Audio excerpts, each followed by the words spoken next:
question. He tried his best to explain the ups and downs and the trends, but I just didn't get it. Looking back, I don't think he quite understood it either. But when you're 9, you don't think that way. You just assume you're not smart enough for it. It's not for me. I'm not good with numbers. I'm just naturally bad at maths. I could never invest.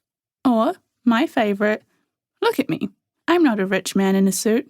I don't belong here. These were the thoughts I had about myself, about money, and about the world for the next 15 years. I knew I was somewhat smart, at least in academia, but investing didn't make sense. So it must just be me, right? The next run-in I had with investing was in my first year of university. I was waiting in line to get into a lecture when a classmate told me about a student he knew who had paid off his medical school loans through investing while still at university. I was studying science at the time, and at that point I didn't even know what a supply and demand graph looked like.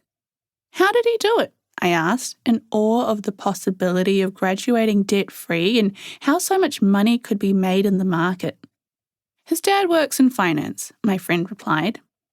Well, my family doesn't work in finance, so I guess I'll never know how to invest. Somehow seemed like the most logical thing to say at the time.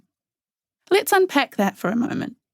I didn't bother to open up my mind to the possibility of asking more questions. If I didn't understand something, why didn't I ask? There were so many questions now that I would have asked. Who was he?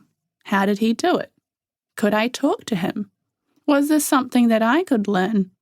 Was there a book or a resource that his dad could recommend? Instead, young Simran shut down the idea of investing before she even gave herself a chance to explore the concept further. She didn't believe she was capable of learning, so she didn't bother trying. That was my second run-in with investing. Yet, despite being older than 9, my response was still the same. It must be me. I'm just not smart enough to understand how to invest. The world of investing never has really opened its arms to women or minorities. At best, it's maybe looked over its shoulder at us and given us a shrug, or perhaps reluctantly invited us to the party hoping that the invite would somehow get lost in the mail. Financial education has been scarce and it has not been accessible. The jargon is full of heteronormative, classist, and guilt-inducing language.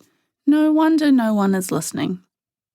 It's a concept women and minorities around the world are all too familiar with a number of studies showing that only 16 to 20% of women invest, and with women only having 44 cents to every dollar of a man's wealth, according to the US 2019 survey of consumer finances conducted by the Federal Reserve Board, we're lagging behind when it comes to financial wellness and growth.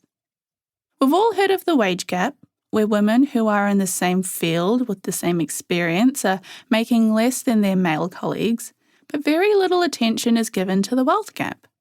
When we aren't making enough and aren't investing enough, we see a much larger, much more damaging financial gap with cis white men on one side and, quite frankly, everyone else on the other. You may have assumed that women and minorities just aren't good with money, or we just aren't smart enough to handle it.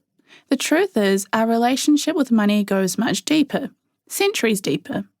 Despite what our inner voice has been telling us, it has less to do with us and much more to do with the way that the world has worked up until now.